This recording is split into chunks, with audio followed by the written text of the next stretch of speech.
tarde. Boa tarde a todos e todas. Gostaria de agradecer a participação dos convidados e também daqueles que estão assistindo. Professor Salles, o senhor quer dar uma palavrinha para a gente? O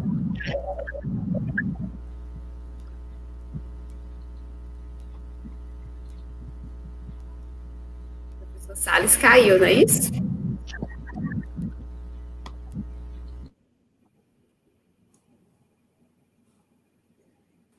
Então, a nossa mesa de hoje é a importância do direito autoral para as obras literárias e traduções. Temos 4 convidados, professora Maria Esther Campos Monteiro, Rosana Rio, professor Emanuel Ângelo Cardoso e professor Christian Breiner. Vou deixar aí o Salles, então, dar uma palavrinha.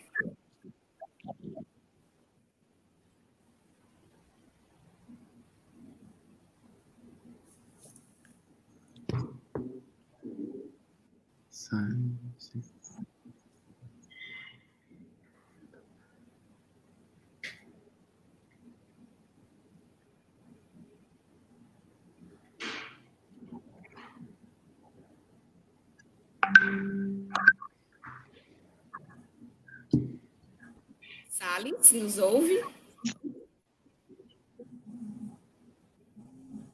Acho que ele está com algum problema, com delay no áudio. Todo mundo está me ouvindo bem? Sim. Sim. Salles, você ainda quer falar? Boa tarde, todos me ouvem? Sim, eu quero fazer uma fala rápida, por favor.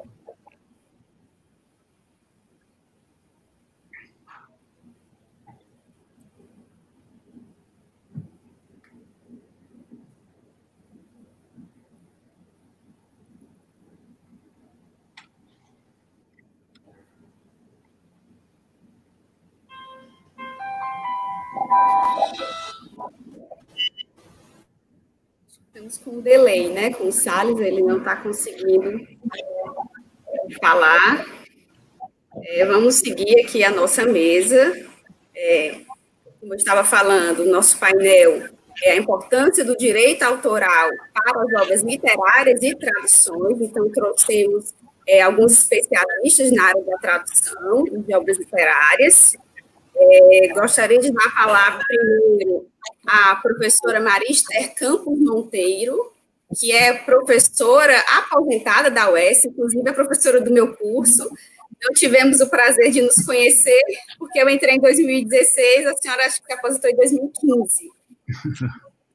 Eu me aposentei em 2015. Então, fui professora... Professora Maria Esther, era professora da área de letras, do curso de letras na área de francês. Ela pertence à Associação Cearense de Tradutores Públicos, ou seja, ela é uma tradutora juramentada. E aí a gente vai deixar ela falar um pouquinho da sua experiência na área de tradução juramentada. E professora Maria Esther, então, eu deixo a palavra com a senhora. Eu estou aqui entrando no meu arquivo, né? Um minuto, por favor. Enquanto abre o arquivo, professora, a senhora pode falar um pouquinho para a gente sobre a sua área de trabalho, enquanto o arquivo está sendo aberto.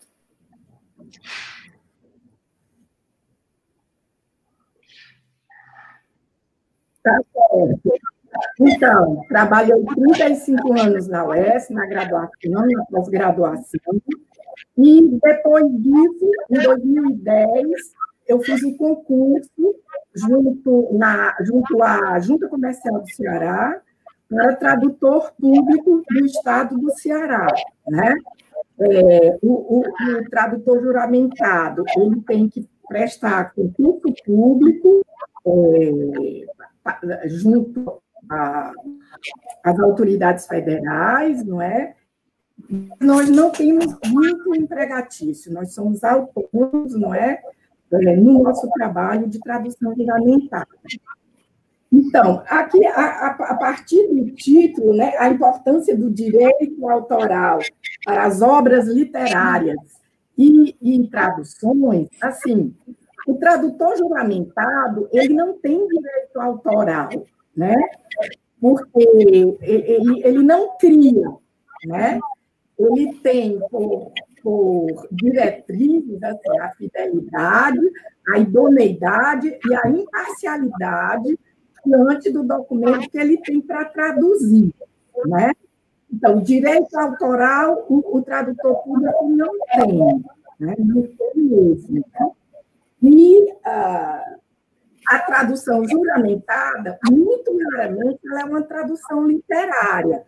Ela é mais uma tradução jurídica, técnica, civil, né? Pode ser literária também, mas a tradução literária não exige uma tradução juramentada. Só o cliente precisar, por exemplo, eu já fiz traduções literárias para revistas francesas. Aí foi uma exigência da revista, né, de que a tradução fosse juramentada. Então, foi uma tradução literária de um artigo, né, de arquitetos também, artigos para revistas francesas de arquitetura. Então, direito autoral em tradução literária é muito raro o tradutor juramentado fazer. Bom, mas diante disso, inclusive o próprio direito autoral, não é? Não, desculpe, essa parte de redes digitais, né? Para a tradução juramentada. Aqui no Ceará, ainda é muito incipiente, sobretudo com o francês. Nós temos 6 tradutores juramentados de francês em relação às outras línguas, né? Que é inglês, espanhol, italiano, o que tem mais? E alemão, né? São as outras línguas que aqui no Ceará tem tradução juramentada. Né? Mas o francês, por exemplo, nós não temos ainda nem assinatura digital. Né? Isso está sendo entre a associação, a junta comercial e as outras associações do Brasil, não é? Para que se faça para a associação conjuntamente e tal, a tradução como é a assinatura digital dos tradutores. Bom, eu estou aqui com os meus slides. Como é que eu faço? Eu vou estar primeiro. Eu boto no share screen, né? Minha senhorinha. Isso, Professora Maria, a senhora clica no share screen ali embaixo. Eu abri o meu arquivo, mas realmente eu não estou conseguindo colocar, né? Então, eu acho que são só 8 slides, eu acho que eu vou mesmo falar um pouco a respeito de cada um, né? Porque eu coloquei o arquivo, mas não sei mais como proceder. Eu não quero atrapalhar o andamento da reunião, do painel. Então, o que é... O primeiro painel, eu coloquei mais ou menos, o que é uma tradução juramentada, né? Nós temos uma plateia virtual de alunos de letras e outros estudos, é isso? Sim. Temos a plateia da área de filosofia, de letras, de biblioteconomia.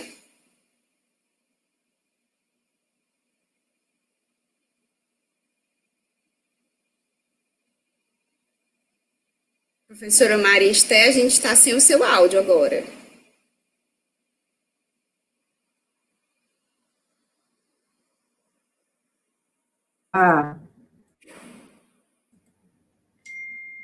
Pronto, tá bom? Agora tá ok?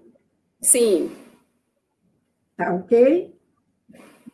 Bom, então, como eu ia dizendo, o tradutor juramentado, ele não precisa ser formado em letras, mas ele tem que ter uma proficiência, né? Um conhecimento linguístico e cultural da língua com que ele vai trabalhar, no meu caso, a língua francesa e a própria língua e cultura do português do Brasil. Né? Em Portugal também, que a gente recebe documentos portugueses para serem traduzidos. Né? Então, o tradutor juramentado é também chamado de tradutor público, e quando a gente faz esse concurso na junta comercial, nós ficamos credenciados, né? Nós temos inscrição e tal na junta comercial, para fazer a tradução na língua para a qual a gente prestou o concurso público, né? O último aqui no Ceará foi em 2010. Eu fiz meu mestrado na França de 78 a 80. E logo que cheguei, eu fui batalhar pela minha vida profissional, né? E fui à junta comercial. Então, já tinha havido um concurso em 1980. E a pessoa que me atendeu disse, olha, a senhora agora tem que esperar o próximo. Não há periodicidade para o concurso. E o fato é que eu esperei 30 anos para poder fazer o concurso para tradutor juramentado, porque de 1980, o seguinte que houve foi em 2010. Eu digo, meu Deus, é agora ou nunca, porque mais 30 anos não vai dar para mim, né? Bom, então, desde 2011 que eu trabalho como tradutora juramentada e intérprete comercial. Muito mais como tradutora do que como intérprete comercial. Então, não como foi que surgiu a profissão, né, de tradutor juramentado e intérprete? Isso remonta, não há uma data certa, mas às grandes navegações, quando, sobretudo, Portugal e Espanha começaram a expandir os domínios, não é? E as relações comerciais se intensificaram, né? E aí surgiram problemas, como era com muitos países, de comunicação linguística, né? E uma certa desconfiança, né? Porque exatamente no início, quem faziam eram os interessados, e por isso mesmo não havia a imparcialidade, né? Então, pronto, aí foi surgindo a figura do tradutor juramentado, que ainda hoje, né, estamos nós aqui trabalhando. Esse tradutor, então, faz um concurso público que consiste em uma prova escrita e uma prova oral, são realmente difíceis no momento das provas.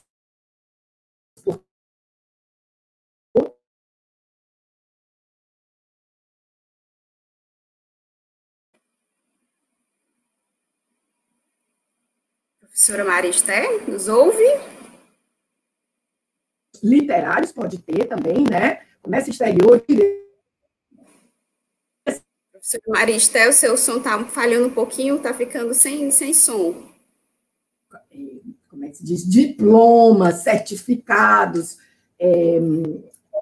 como é que a gente chama? Passeia desde a medicina, a filosofia, ao direito, a fisioterapia, né? E por isso mesmo, o tradutor público, ele precisa muito da ajuda do próprio cliente, porque eu sou formada em letras, conheço, tenho proficiência, posso dizer pleno domínio do francês, né? Mas da medicina, do direito, da fisioterapia, eu não tenho. Então, em geral, a gente conversa, pede até ajuda ao interessado, ao cliente, né, para que ele também nos oriente, nos auxilie, né? Fora isso, para o nosso trabalho, tem os dicionários especializados, né? Muita coisa na internet, muitos dicionários que a gente procura. É um trabalho de pesquisa muito intenso na internet, né? Sobretudo quando se trata de áreas técnicas, medicina. Eu trabalhei, um dos últimos trabalhos que eu fiz, um médico aqui de Fortaleza que estava preparando uma defesa. Acredito, não fui, a gente tem que ser muito discreto e imparcial, mas talvez ele estivesse respondendo a algum processo judicial. Ele era traumatologista, ortopedista, e ele pediu para eu fazer a tradução, porque ele ia analisar o processo dele, de 3 páginas que mostravam o aparelho com o qual ele tinha feito a cirurgia, todas as características, os benefícios e tal, né? Pronto. Então, muita coisa eu tive que falar com ele, doutor, você acha que a tradução assim tá boa, corresponde, tá fidedigna, tá coerente, né? E ele me ajudou muito, né? Porque eu, infelizmente, não domino o vocabulário técnico, científico da ortopedia, né?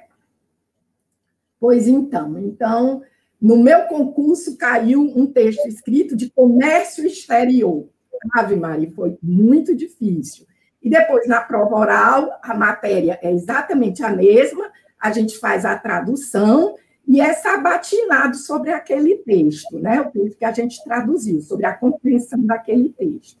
Bom, então, uma vez isso feito, a gente se inscreve, fica credenciado, né, pela junta comercial do seu estado, né? Então... Professora Maristé, nós temos aqui uma pergunta do Sidney. Ele perguntou sobre a exigência dos editais para ser tradutor juramentado. Você poderia comentar rapidamente para a gente? Para fazer o concurso? Isso, ó, a pergunta dele. Por que ainda os editais exigem ensino fundamental maior para tradutor intérprete? O ensino, olha, a exigência acadêmica, não é? Você pode ter só o ensino médio, desde que você seja proficiente, tem que ser brasileiro, né? Residente, ou naturalizado, ou nato, e residente no seu estado. Eu posso fazer até a tradução de um documento de São Paulo, de Recife, da Bahia. A Bahia manda muita, Salvador manda muita coisa para a gente. Teresina, São Luís, que não tem tradutores juramentados, né? Mas eu tenho que residir aqui. Então, o edital sai, é feito, é lançado conforme a necessidade. Não há periodicidade, vamos dizer, de 2 em 2 anos tem um concurso. Basta lembrar que foram 30 anos do último concurso para o nosso em 2010, né? Então, quais programas de pós-graduação estrito sensu melhor indicado? Ou caso não exista grupos de pesquisa em tradutologia, a pesquisa em tradutologia não atrai investimento e sofisticação na área? Olhe, eu confesso que eu não sei nem como lhe responder, porque até agora não, né? Nós não nos vinculamos, não temos contato, não temos assim nenhuma relação com a pesquisa em tradutologia, pelo menos nós do francês aqui no Ceará, né? E não sei se as outras línguas elas não têm essa pesquisa. É recomendado que a gente faça um curso de pós-graduação em tradução, até que é feito pela UES, parece-me que agora não está mais havendo, mas um curso muito bom, né? Não precisa você ter pós-graduação estrito sensu para ser tradutor juramentado. Não. Um colega nosso, aliás, é o único homem do grupo, ele, em 2010, fez o concurso com a gente, ele era recém-formado. Agora, um menino altamente inteligente, leitor voraz, ele tirou uma classificação acima da minha. Quer dizer, porque mais, sei lá, mais solto, né? Eu fiquei, assim, tanto nervosa na prova oral, sabe? Assim, diante da banca, eu fiquei meio nervosa e tudo. Mas, assim, você ter uma pós-graduação, não vejo necessidade. Claro que quanto mais conhecimento você tiver, quanto mais proficiente você for, melhor. E a tradução juramentada, como qualquer tradução, é sempre um desafio. É um desafio. Muito obrigada pela sua fala, a gente tem um tempo curto, né? Então, muito obrigada aí pelas suas palavras. Eu espero ter respondido. Obrigada, eu agradeço muito, foi um grande prazer, foi realmente uma honra participar. E espero ter prestado algumas informações. Estou à disposição, não é? Vocês têm aí meu e-mail, meu WhatsApp, não é? Qualquer contato, vocês podem manter. Estou à sua eu vou passar agora para a Rosana Rios, que é escritora, ilustradora, arte educadora e roteirista brasileira. Já recebeu diversos prêmios, entre eles o Jabuti. Foi eleita presidente da Associação dos Escritores e Ilustradores de Literatura Infantil e Juvenil para o biênio 2019 e 2020. É membro da União Brasileira de Escritores e possui até 2020 102 obras publicadas. Rosana Rios, eu gostaria que você compartilhasse com a gente um pouquinho do processo de registro de uma obra literária, assim se garantirem os direitos autorais. Então, eu deixo agora a palavra com a senhora. Obrigada. Boa tarde a todos, é um prazer estar aqui, agradeço muito o convite da Universidade Estadual do Ceará. Boa tarde a todos os componentes do painel, da mesa. Eu gostaria de falar um pouquinho sobre isso, né? Eu sou escritora, autora de livros para crianças e para jovens, e eu estou aqui representando a minha categoria, porque eu sou presidente da Associação de Escritores e Ilustradores da Literatura Infantil e Juvenil. Falar sobre direitos autorais é falar sobre a nossa forma de subsistência, a nossa única forma de subsistência. Por isso que direitos autorais é um assunto tão candente, tão importante para todo escritor. Seja autor de infanto-juvenil, de romance, de conto, de poesia, todos os autores, e nós consideramos autores, tanto autor de texto quanto autor de imagem, dependem para viver do direito autoral. A questão do registro da obra, né, que normalmente é feita na Biblioteca Nacional, pode ser feita tanto pelo autor como pelo seu editor. Quando um autor escreve uma obra, um livro, um texto, uma novela, um romance, uma coletânea de contos, um livro de poesia, normalmente o autor pode, se quiser, entrar em contato com a Câmara Brasileira do Livro ou com a Biblioteca Nacional e fazer o registro. O que agora é o ISBN, né, que todo livro tem que ter um ISBN, atualmente passou para a Câmara Brasileira do Livro, anteriormente era feito na Biblioteca Nacional. Mas a gente pode fazer um depósito de um exemplar da obra ou de um original na Biblioteca Nacional também. Em geral, quem faz isso não é o autor. Quem faz o registro é o editor. A não ser que seja uma obra que, hoje em dia, nós estamos muito publicando em plataformas virtuais, né, e-books e tal, e aí nós podemos fazer esse registro por nossa conta na Câmara Brasileira do Livro para tirar o ISBN, e se quisermos, podemos enviar exemplares para a Biblioteca Nacional. Porém, isso acontece em muitos poucos casos. Na maior parte das vezes, quem faz o registro é a editora. Por quê? Porque a editora passa, a partir da assinatura de um contrato do escritor com o seu editor, a editora passa a deter os direitos de exploração comercial do livro. E aí é claro que o interesse deles é que esse livro não seja pirateado, não seja disponibilizado de forma ilegal, né? Por isso, o registro e a vigilância sobre o livro. Existem muitas cópias ilegais, o que solapa, o que maltrata, digamos assim, né, o recebimento de direitos autorais.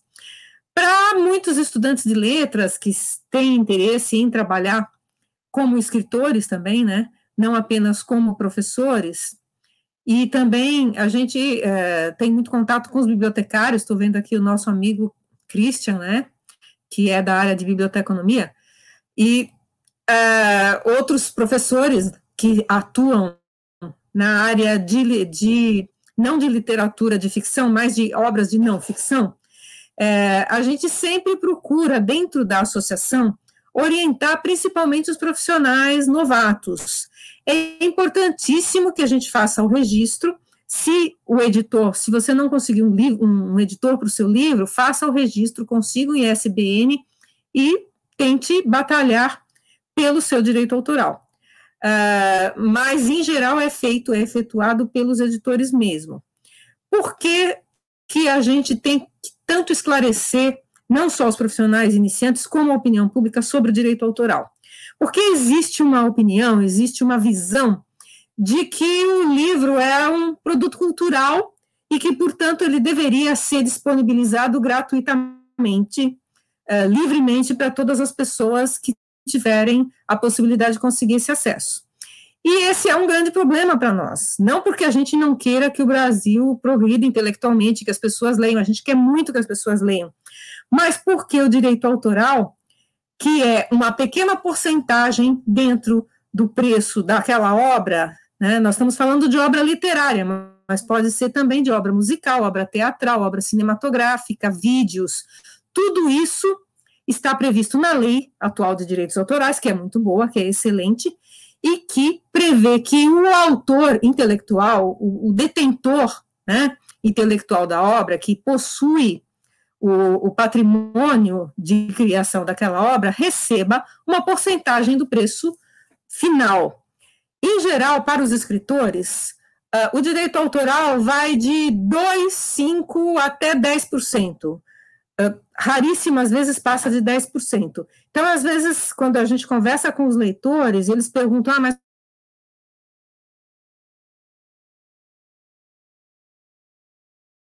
como é que você ganha dinheiro? Você tem um salário para poder receber os nossos direitos autorais, que são contabilizados por um departamento comercial da editora. Então, um livro que custa, por exemplo, R$50, se eu tiver um bom contrato, no qual eu receba 10%, eu vou receber R$5 mediante a venda daquele livro, que vai ser contabilizado ou mensalmente, ou trimestralmente, ou semestralmente, ou anualmente.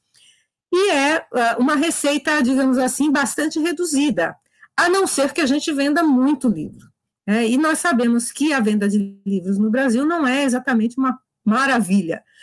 Nós vendemos livros, sim, graças a Deus, nós temos muitos leitores, mas ainda temos um caminho muito grande a caminhar.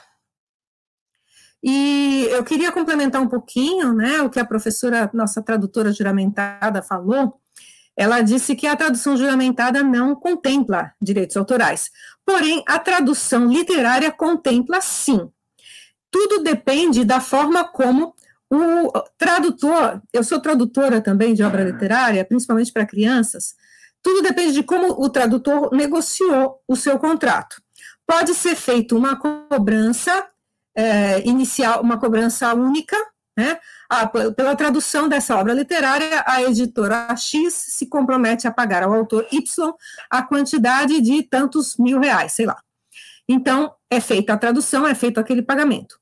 Ou a tradução pode ser remunerada de acordo com as vendas, exatamente da mesma forma que os livros. Então, a gente faz um contrato de direito autoral com a editora que está nos solicitando aquela tradução, e de acordo com as vendas, ela vai nos remunerando pela forma de direito autoral normalmente, ou semestralmente, ou trimestralmente, ou anualmente. Então, o contrato que o autor faz com o seu editor é soberano, porque ele está expressando a vontade de duas entidades, o autor, que é, no caso da criação literária, é detentor dos direitos patrimoniais daquela obra, e no caso da tradução, ele é detentor dos direitos da tradução para aquela língua específica daquela obra. Então, existem muitas maneiras de a gente contratar, de a gente trabalhar com direitos autorais quando se trata de obras literárias.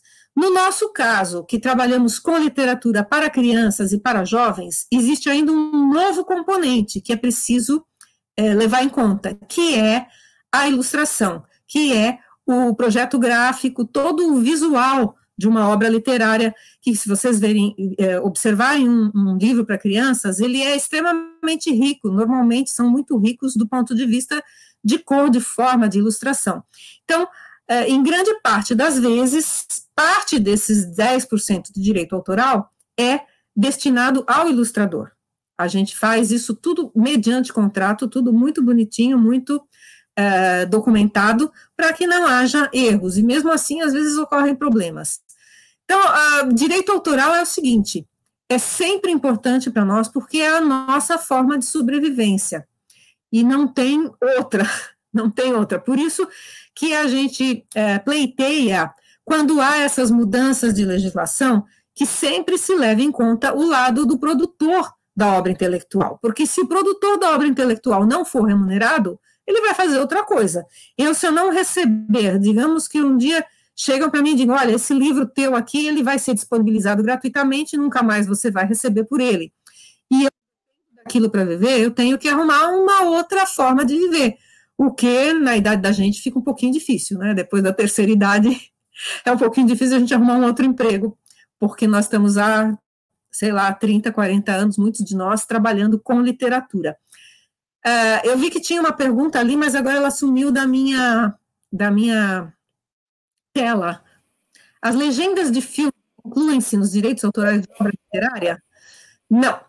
Eu já fiz legendagem de filme, já fiz também tradução para legendas, para casas de dublagem, né, e para casas que fazem legendas, não se incluem nos direitos autorais. A autoria da legenda é de tradutores que trabalham especificamente com empresas dubladoras. A gente recebe a pessoa que vai escrever, que vai traduzir as legendas ou vai fazer a tradução para a dublagem, ela recebe um roteiro, ela recebe um vídeo, ela assiste o vídeo, lê o roteiro, traduz e é remunerada por uma prestação de serviços de legendagem ou de tradução para dublagem. Não se inclui na lei de direitos autorais, pelo menos que eu saiba, tá? E eu trabalhei, acho que com umas 2 casas de dublagens. O crédito é dado ao tradutor. Algumas casas de dublagem colocam o nome do tradutor, outras não. Mas é assim que funciona. É uma prestação de serviços comerciais. Temos mais uma pergunta. Como confiar na editora, levando o nosso material original? Não seria melhor o autor, para se resguardar, fazer uma inscrição, digamos assim, um registro antes de tentar a publicação? Pode ser. Se você se sente inseguro a confiar num editor, aí sim você pode contatar a Biblioteca Nacional e a Câmara Brasileira do Livro, tirar o seu ISBN e fazer o depósito do seu original na Biblioteca Nacional. Mas é muito raro, eu nunca ouvi falar de casos em que um editor não fosse confiável para resguardar os direitos do autor que mandou para análise. Olha, eu estou há 32 anos nessa área, eu nunca ouvi falar nesse caso. Já existem, sim, casos de editores que publicam o teu livro e depois não te pagam direito autoral. Aí a gente tem que usar a lei de direito autoral, chamar um advogado e acionar judicialmente o editor. Mas, ao mandar os originais para uma editora, em primeiro lugar, eu sugiro que você pesquise as editoras, entre em contato anteriormente, converse com outras pessoas da área. Esse é um dos serviços que a minha associação presta aos seus associados. Muitos associados entram e falam, olha, eu estou com vontade de mandar um original para o editor tal, alguém tem livros publicados lá, é de confiança, não é de confiança, então a gente orienta. Como ter essas orientações, acompanhamento a partir da associação de entidades que você representa? Bem, nós temos site, blog, página no Facebook. A nossa página do Facebook, nós temos muito mais gente do que nós temos de associados. Ou associar-se. Se você é um autor que já fez uma publicação na área infantil ou na área juvenil, você pode se associar à EILIGE, paga uma anuidade.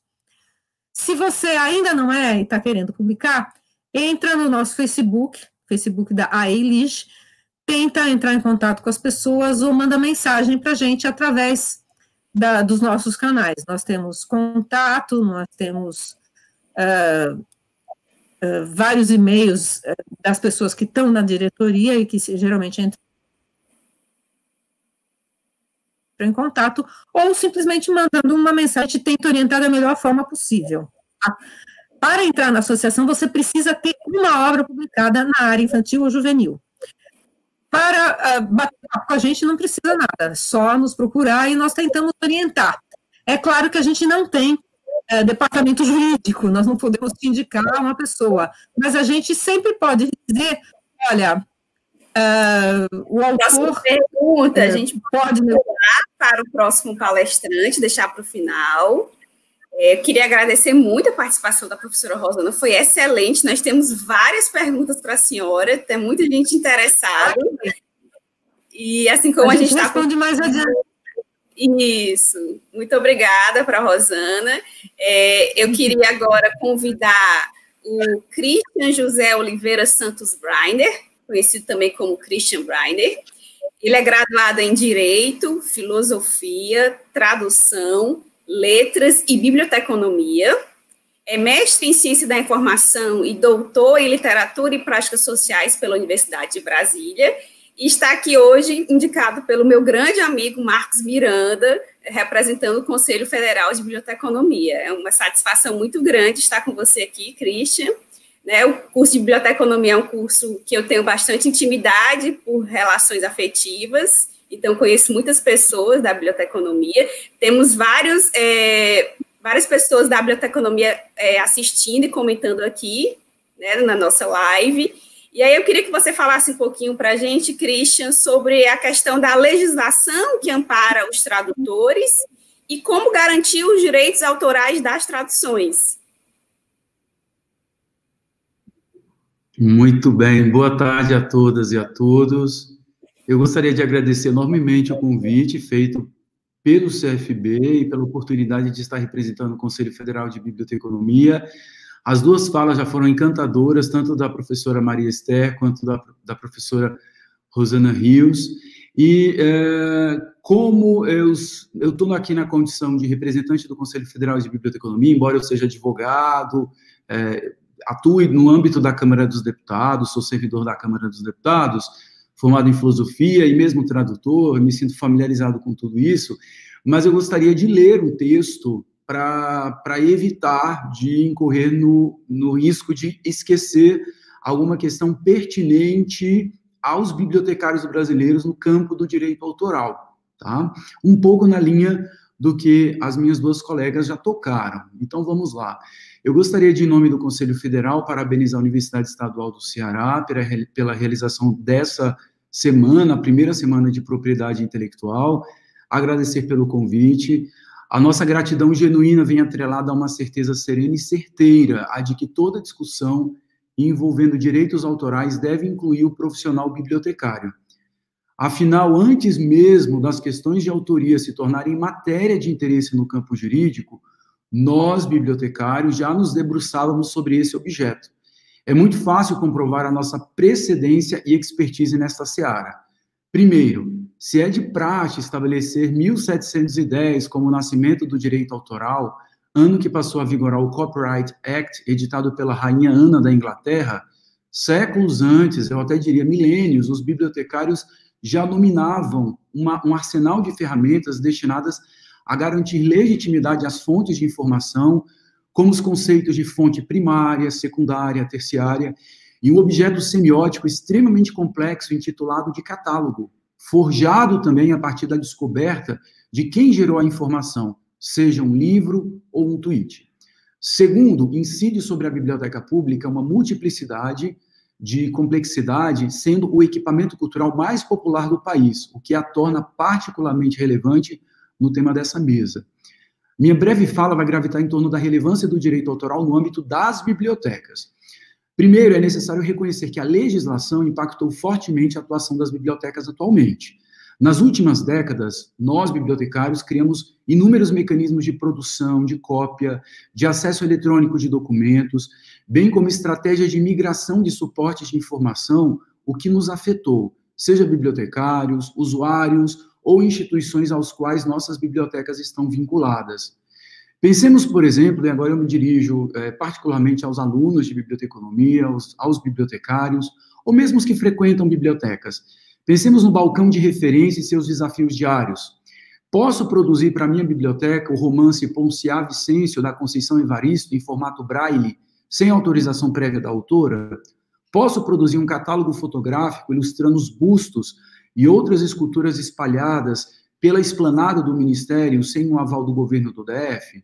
Eu incorro em violação aos direitos autorais se fizer uso de uma música durante a mediação de leitura numa biblioteca escolar? Há problema em encenar uma peça teatral infantil gratuita na biblioteca escolar se o autor da mesma não permitir? E a reprografia de textos monográficos e artigos está liberado na biblioteca universitária? Por isso, precisamos todos desenvolver a competência em informação em direitos autorais, conhecendo as vedações e, sobretudo, as possibilidades.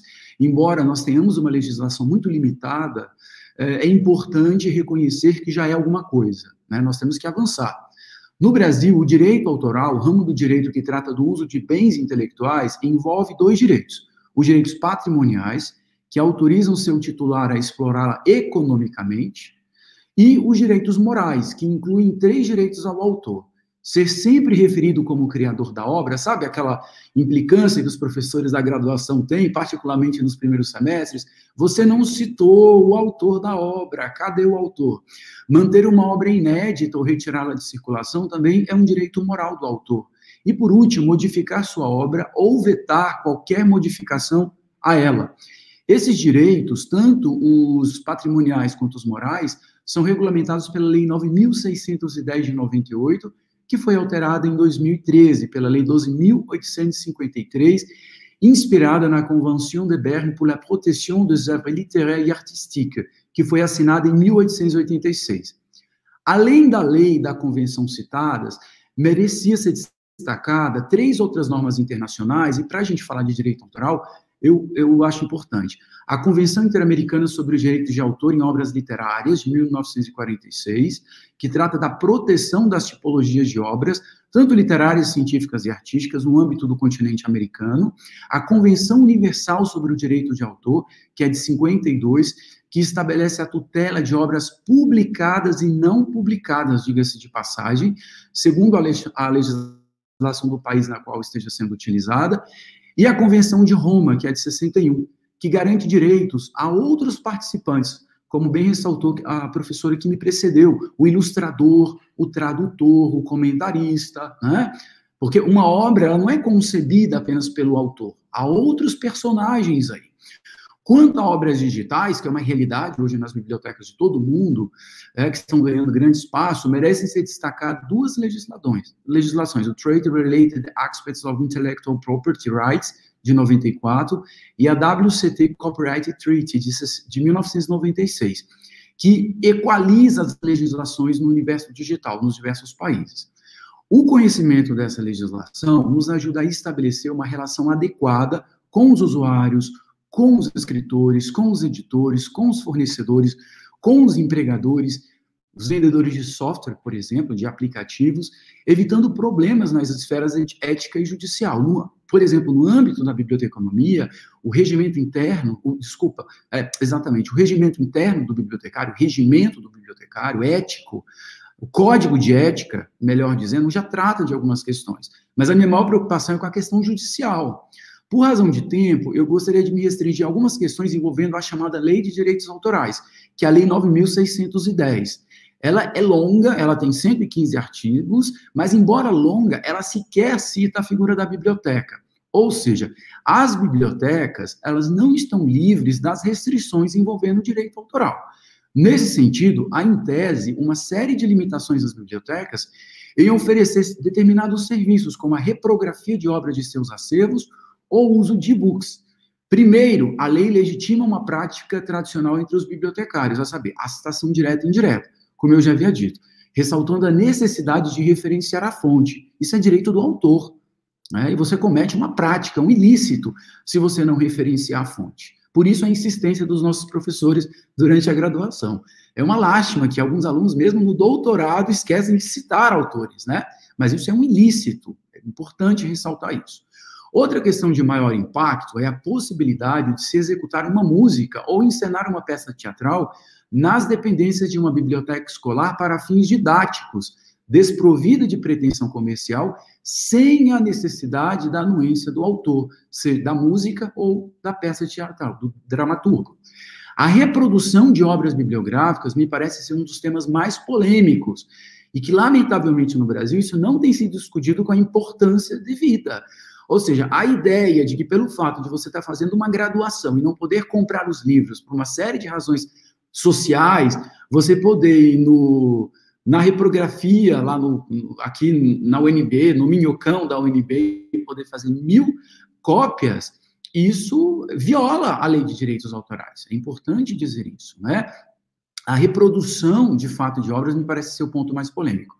Como a figura da biblioteca sequer é citada na lei, as restrições acabam alcançando as bibliotecas, bem como as lacunas explícitas do ato normativo. Por exemplo, um usuário pode reproduzir um capítulo de livro por meio de uma máquina reprográfica automática? No Japão, por exemplo, isso só é possível com autorização expressa do autor. No Brasil, a lei em questão estabelece não constituir ofensa aos direitos autorais, abre aspas, a reprodução em um só exemplar de pequenos trechos para uso privado do copista, desde que feita por este sem intuito de lucro. Portanto, a reprografia de obras bibliográficas é possível desde que atenda a 2 quesitos. Não tenha lucro como finalidade e se restringe a pequenos trechos. O termo em questão é desgraçadamente vago, trazendo dor de cabeça para os bibliotecários, particularmente aqueles que atuam em bibliotecas universitárias. De todo modo, não há dúvida, porque, afinal de contas, o que é pequenos trechos? O legislador não diz o que é pequeno trecho. É um capítulo? É a metade de um artigo acadêmico? Ele não diz. Então, cria um problemão para os bibliotecários isso, essa lacuna legislativa. Imagina um livro literário, né? Eu digo, pode ser um livro literário no todo? Não, não pode. O legislador diz que não pode. Então, o que eu faço? Eu divido ao meio, um dia eu tiro a primeira metade, e a segunda eu tiro cópia da segunda metade, está tudo resolvido. Eu não infringi a lei de direitos autorais. Veja que problemão, né? Portanto, de todo modo, não há dúvida de que a utilização integral de obras intelectuais sem a respectiva autorização do autor, ainda que com pretensões pedagógicas, fere os direitos autorais. Portanto, não há que se falar em blindagem das bibliotecas quanto à proibição de se reproduzir na íntegra obras de seu acervo. Notamos, infelizmente, que o bibliotecário brasileiro se equilibra numa corda bamba. De um lado, ele se depara com um texto constitucional que garante a todos os brasileiros o direito de acesso à informação, artigo 5º, inciso 14, direito à educação, artigo 6º e 205, e o direito à cultura, artigo 215. E, do outro lado, os direitos autorais assegurados pela lei. A colisão normativa, nesse caso, é explícita. O que podemos fazer? E agora eu vou sugerir muito rapidamente, porque eu sei que meu tempo deve estar acabando, alguns caminhos. Em primeiro lugar, garantir o direito dos usuários à informação a partir dos dispositivos legais da lei supracitada. Ainda que ela não seja boa o suficiente, ela deve ser respeitada, né? As bibliotecas, os bibliotecários, não podem se dar o luxo de se tornarem infratores do ordenamento jurídico brasileiro. É o que nós temos. Então, nós estamos vivendo num momento bastante complicado, né, no campo de vista ético no Brasil, então vale a pena dizer que ninguém está acima da lei, ninguém, nem o presidente da República, nem o Christian Breiner como bibliotecário, nem a Rosana, nem a Cíntia, nem o professor Emanuel, ninguém está, né? Então vamos lá.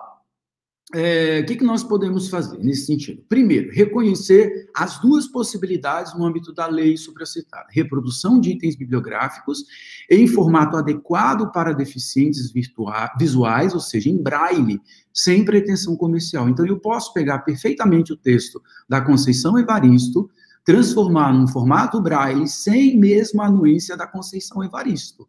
A legislação permite isso, né? Evidentemente, sem fins comerciais. Eu não posso ser dono de uma editora, transformar o texto da Conceição Evaristo num formato em braille e começar a vender para os deficientes visuais na minha editora. Eu não posso fazer isso. Agora, para fins pedagógicos, isso é possível, o legislador permite. Outra situação é a reprodução reprográfica ou em outro meio de pequenos trechos de obras bibliográficas para uso individual sem fins de lucro, que é o que as universidades costumam fazer. Em segundo lugar, avançar na discussão em prol de um novo projeto de lei, como bem ressaltou a Rosana. Nós precisamos de um projeto de lei que contemple as particularidades das bibliotecas, em particular no ambiente digital. Eu vou sugerir algumas: que a permissão de representação teatral e execução musical para fins didáticos não se restringe ao espaço da escola, mas contemple a biblioteca, independente da tipologia, ou seja, que a biblioteca do Dragão do Mar, em Fortaleza, ela não é uma biblioteca escolar, ela é uma biblioteca pública. Veja, seria fantástico que nós pudéssemos, por exemplo, em âmbito normativo, reconhecer a possibilidade de executar uma música numa biblioteca pública, e não apenas numa biblioteca escolar. Porque lá no texto legislativo não faz menção à biblioteca escolar, faz menção ao espaço da escola, o que acaba contemplando a biblioteca escolar. Mas a biblioteca pública está fora. Então, infringe direito autoral a biblioteca do Dragão do Mar, por exemplo, reproduzir uma música, por exemplo. Isso infringe, tá? Do jeito que a legislação está escrita, se a gente for bastante ortodoxo, ela infringe. Outra questão, que se estabeleça de forma inequívoca o limite da reprodução reprográfica de obras do acervo da biblioteca. Afinal de contas, quanto eu posso reproduzir?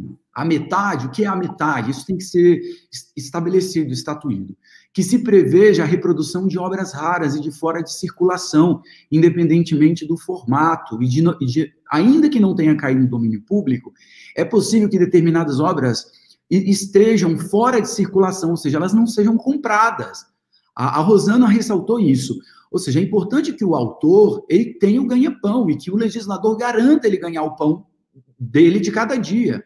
Agora, imagina uma obra importante para alguém que está defendendo, que está produzindo uma tese doutoral, ele não encontra essa obra, a obra está fora de circulação, ele vai fazer o quê? Então, seria interessante que a legislação estabelecesse situações dessa, tanto para obras fora de circulação, quanto obras raras. Quarto, que se determine o fornecimento de cópia reprográfica de obras esgotadas, ou de artigos de revistas científicas em formato impresso. E, por último, que é uma questão mais complexa e técnica, que se discuta com urgência a criação de novos direitos para bibliotecas em prol da coletividade, como a importação paralela, que no Brasil não é possível. É uma lástima que eu não vou ter tempo para discutir tudo isso. O uso de obras órfãs e materiais protegidos por direitos conexos, bem como os usos transfronteiriços e tradução de obras e materiais protegidos por direitos conexos. E aí eu termino dizendo o seguinte: enquanto nós não avançamos nesse universo normativo, os bibliotecários e quem atua com bibliotecas devem valorar os chamados recursos educacionais abertos. Esse termo foi cunhado em 2015, e que abarcam um conjunto de materiais voltados para o ensino, para a pesquisa, para a aprendizagem, em suporte digital, estando sob domínio público ou podendo ainda serem divulgados sob licença aberta. O primeiro passo nesse sentido, e aí é uma tarefa que eu apresento, sugiro a quem esteja me ouvindo, os meus interlocutores, é conhecer as licenças Creative Commons, que permitem aos detentores de copyright, ou seja, autores de conteúdos ou detentores de direitos sobre estes, abdicar dos seus direitos de criação em favor do público.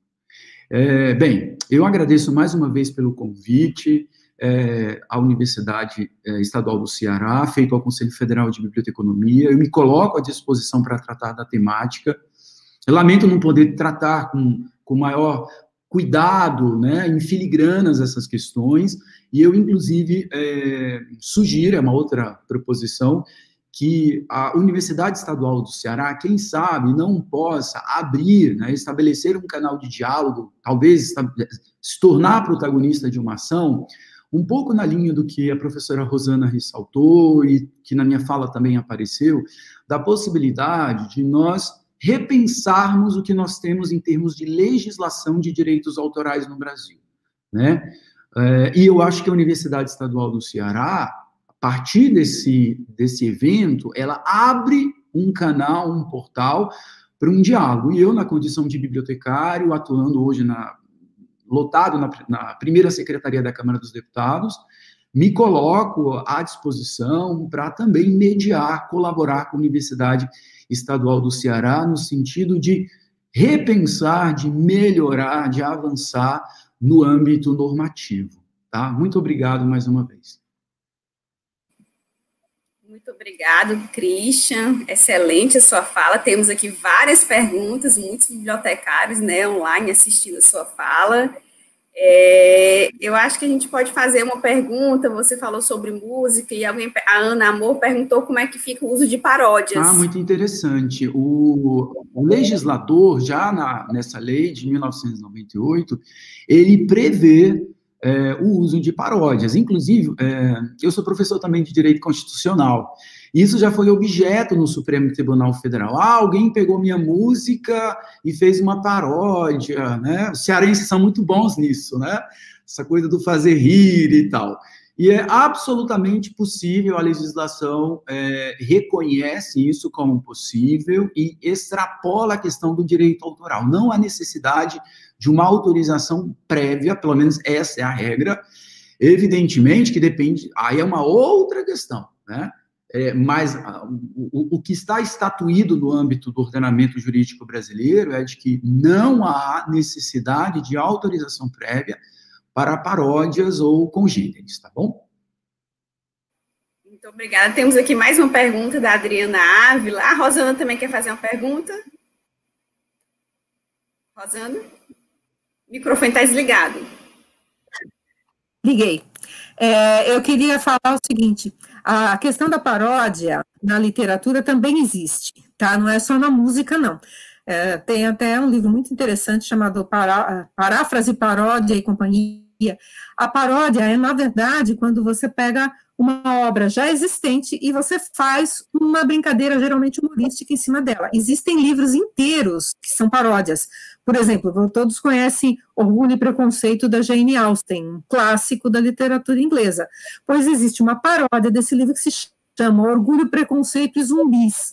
É a mesma história, só que com aqueles personagens combatendo zumbis. Então, é perfeitamente possível o autor fazer também uma paródia literária, tá? Só isso. Obrigada.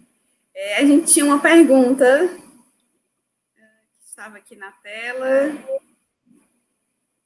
Eu acho que era sobre mediação de leitura, ou não sei se era isso. É alguma coisa, contação de histórias por bibliotecários na forma remota. É uma pergunta nesse sentido. Então, não incide direito autoral. O que tem acontecido muito no exterior é que a biblioteca, ao invés de simplesmente comprar livros, ela tem construído conteúdos digitais. Eu vou dar um exemplo. A Biblioteca Nacional de Brasília, ela vai oferecer, a partir da semana que vem ou na outra, diversos cursos online. Então, como nós estamos fazendo agora, imagina, esse material aqui, em tese, ou lá na Câmara, quando você tem uma audiência pública.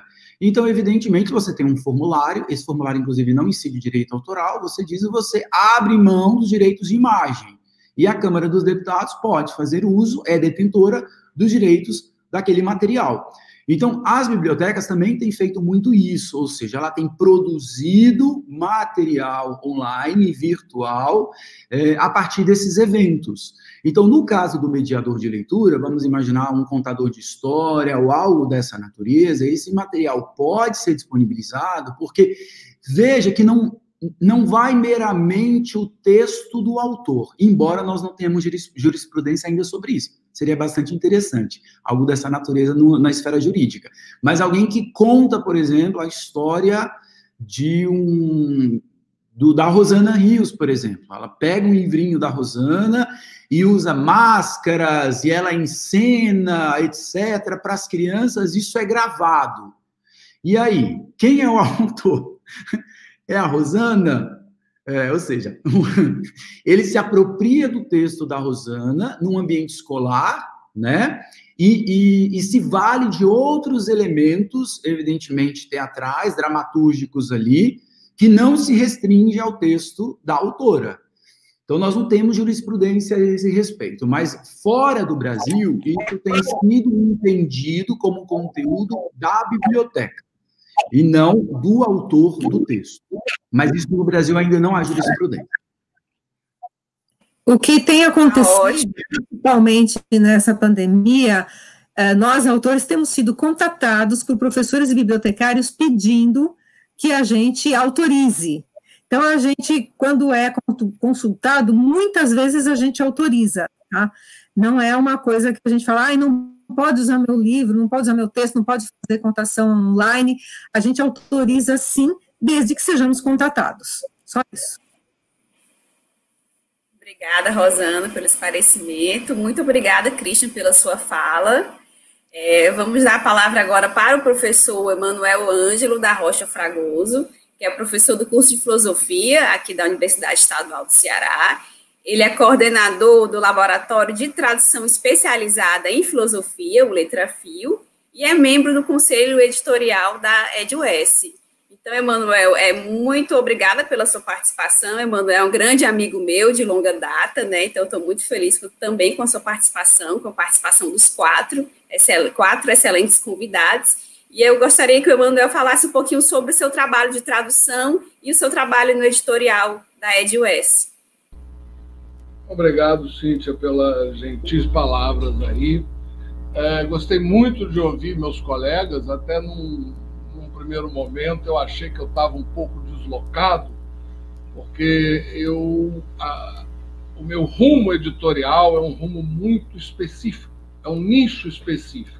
Em primeiro lugar, eu sou professor, eu tenho um salário para ser professor. A tradução eu considero um complemento. A produção de livro, tenho livro publicado também, eu considero um complemento da minha tarefa educacional. Eu trabalho na universidade pública. Todo o meu material é disponibilizado gratuitamente. Então, eu posso dizer que eu tenho digamos assim, sou 20% produtor, mas produtor específico, porque eu não ganho, né? E não ganho por opção. Só ganhei com uma tradução que eu fiz, que foi vender os direitos para a Autêntica, que levei mais ou menos 10 anos para fazer, e ganhei R$11.000, que foi dividido com um colega de São Paulo que fez a revisão final, porque eu já estava muito cansado. Então, eu devo ter ganho com a minha tradução R$550 por ano, nos últimos 10 anos. Realmente não vivo disso e não tenho essa intenção, nunca. Por isso que no início eu estou achando meio deslocado, porque eu me coloco mais como um consumidor. Eu adoro livro em papel, eu compro sempre que posso, né? E quando estudante, há muitos anos atrás, até usei Xerox, mas é um negócio que eu não uso. Eu compro o livro, tá? Tiro o Xerox para fazer o meu trabalho. Eu tiro o Xerox do meu livro para poder rabiscar. Quando eu estou traduzindo alguns trechos para minha leitura, eu trabalho muito com livros importados, basicamente, a filosofia é minha área.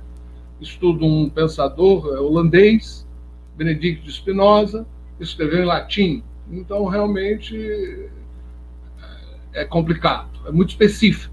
A minha tradução é sobre o pensador que eu trabalho, que eu disponibilizo textos, livros, artigos, etc., para os meus alunos, para o grupo de pesquisa, e tudo disponibilizado gratuitamente na internet, através da Eduel, da editora da UES. Criei uma coleção no mestrado para especificamente produzir material de filosofia, Argento Nostrum. Já publicamos mais de 50 livros, tradução, inéditos, etc. Todos eles disponibilizados gratuitamente, em PDF, se o autor autorizar, e produzimos em papel, grande parte deles com uma tiragem pequena que a EdUS vendia a preços módicos, a cota dela. E tinha a cota do autor. O autor fazia como queria. Então, na realidade, eu me considero muito uma coisa muito específica. E, nesse ponto, eu não gosto nunca de discordar das pessoas, sou obrigado a discordar da professora. Essa lei atrapalha muito o nosso trabalho na academia. Porque antes, me parece, era 50 anos da morte do autor. Agora é 70. O Canadá é 50. Alguns países é 50. Eu penso assim, proteger o direito do autor, eu concordo. Agora, essa lei pesou muito na mão. Errou muito a mão no sentido da pesquisa. Ela pouco se preocupou. E, pelo que a senhora falou, também nos preocupou muito lá com o autor. Pode ter se preocupado, mas o consumidor final do livro, e eu não falo aí um livro de literatura comum, porque eu não traduzo literatura comum, eu traduzo a literatura específica, um texto acadêmico. Então, eu não tenho pretensão nunca de vender 1000 leitores, sabe? Vender uma tiragem de 10.000 exemplares. Nunca. Se isso acontecer, é ter alguma coisa que, além do livro que causou essa tiragem, entendeu? A nossa tiragem da coleção Argento Nosso são em torno de 400 livros, a tiragem padrão. Em PDF, a gente disponibiliza gratuitamente no site da editora, né? Então, são livros especializados. E isso também a lei não contempla. Gostei muito da fala do professor Christian Breiner, quando diz livros esgotados. Os nossos editores querem enriquecer ou querem ganhar dinheiro com livros num país de analfabetos funcionais. Eu acho isso muito complicado. E a lei acompanha esse perfil. Então, nós temos, por exemplo, livros esgotados há décadas, que só existem através de cópias piratas, entre aspas, que foi a editora Globo, por exemplo. A Metafísica de Aristóteles, durante mais de 20 anos, 30 anos, só tinha da editora Globo, que nem existe mais, há muito tempo que não existe mais a antiga editora Globo, não é da Globo, da Rede Globo. Sabe? Quer dizer, então fica muito complicado para o pesquisador, para o estudante, ele ter acesso a esse tipo de livro. Concordo plenamente com o que diz a colega Rosana Rios. O livro que ela traduziu, literatura infantil, a não ser que seja um caso específico de uma pessoa que faz uma tese de doutorado. Agora, do modo geral, não há uma necessidade acadêmica de um livro ali específico. Então, este tem que ter um certo controle mesmo. Agora, o livro acadêmico tem que ter um olhar. E o olhar, eu não sabia como é que seria isso. O colega Christian disse o olhar. É através da biblioteca. Recentemente, eu precisei de um livro de uma revista, um artigo de Uriel da Costa, publicado em 1937. Eu não achei em lugar nenhum, nem para comprar. É uma revista, Seara Nova, de Portugal. E aí eu entrei em contato com a Biblioteca Nacional de Portugal. Eles me cobraram 10 euros e me mandaram uma Xerox, um PDF, PDF, do material. Entende? Quer dizer, aqui no Brasil eu não sei se isso é possível. Eu acho que não, a biblioteca não faz esse tipo de trabalho. Não pode tirar cópia, não, é proibido. Em 1937, é uma revista. Percebe? Aquilo ali não tem... Então a gente tem que olhar a lei, eu concordo, a lei não pode olhar tudo, porque a nossa atividade é humana. A atividade humana é dinâmica. E longe de mim dizer que os nossos políticos são dinâmicos. Né? Longe de mim dizer que eles são dinâmicos. Né? É o risado do Papai Noel. Mas veja, a lei tem que ser dinâmica. Nós que estamos aqui embaixo, vocês que trabalham em cima do negócio, nós é que temos que forçar esse dinamismo da lei. Temos que pressionar. Essa lei lá de 98, 2013, é velha. De lá para cá, a internet já bombou. Então já tem vácuos enormes acerca da legislação. Mas eu me alonguei muito na legislação, não é minha intenção. A minha intenção foi explicar, em primeiro lugar, que nós somos nós temos um núcleo específico de tradução. Isso é uma coisa que, antes do meu site sobre Spinoza, eu botava a lei, inclusive. Porque eu também inaugurei, produzi, criei, é o termo mais adequado, 4 revistas especializadas em filosofia nos últimos 10 anos na UES. Todas as 4 estão funcionando, só do meu projeto que não está. As outras 3 estão funcionando. Tá? Muito bem, obrigado. O nível do Quadros, inclusive, está subindo. A minha caiu. tem mais para onde cair. Eu não tenho tempo, não consigo. Mas veja, uma coisa que se preocupa a gente, por exemplo, mandou uma tradução. Tradução do autor do colega lá da Bahia, está lá vivo e atuante. Entendeu? Aí a gente é obrigado a dizer, olha, você tem que pedir autorização. E essa autorização é muito complicada. Tem um artigo que eu queria traduzir, na verdade eu traduzi, mas para ler, né? Eu queria traduzir para publicar, de um colega da Universidade de Israel. Mandei 10 e-mails para ele. 1/10. Ele não respondeu nenhum. A tradução está parada. É prejuízo para ele, de certa forma, e para mim. E assim tem 2 ou 3 exemplos negativos. Tem exemplos positivos. A colega da Inglaterra imediatamente me autorizou. O colega da Holanda, na hora. O colega da França imediatamente disse, agora, eu traduzo para você. Da Argentina, 2, 3 colegas, na hora. Então, a gente tem muito positivo. Mas, veja, tinha que ter uma previsão na lei para o nosso trabalho. Isso é fundamental. E o meu trabalho, basicamente, como editor, muitas vezes é boa tradução. Não há inédito em língua portuguesa, porque ele tem que dizer esse detalhe também. Em filosofia, a gente tem muito pouco acesso a textos. Agora está tendo mais. Porque se não vende livros no Brasil de literatura, clássicos, de filosofia, então, que não vai vender mesmo. Então, poucas pessoas se interessam. A maioria das traduções de filosofia que foram feitas por professores. É como eu fiz a minha, é um trabalho meu. Sentei um dia, comecei a traduzir, fiz 4, 5 versões. Um belo dia alguém publicou, rapaz, olha, a Autêntica publicou aqui minha tradução, vou falar com ela que você tem aí. Aí falou e disse, olha, liga para ela que ela tem interesse. Foi assim.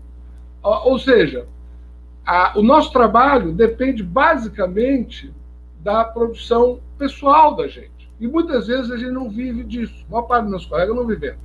Mas é parte do nosso trabalho. Eu podia não ser um tradutor. Tem vários professores que não são tradutores. Mas eu considero indispensável no campo da filosofia, por exemplo, que nós temos textos acessíveis feitos por profissionais.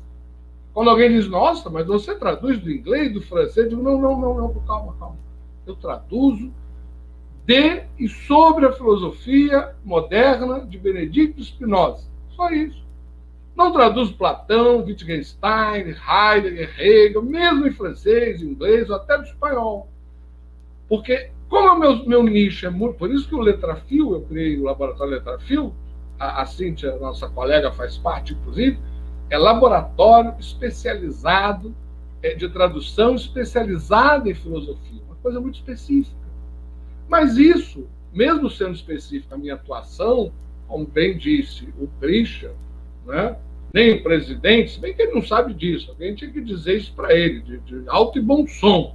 Nem aquele infeliz está acima da lei, eu também não estou acima da lei, mesmo sendo uma coisa muito específica. Entendeu?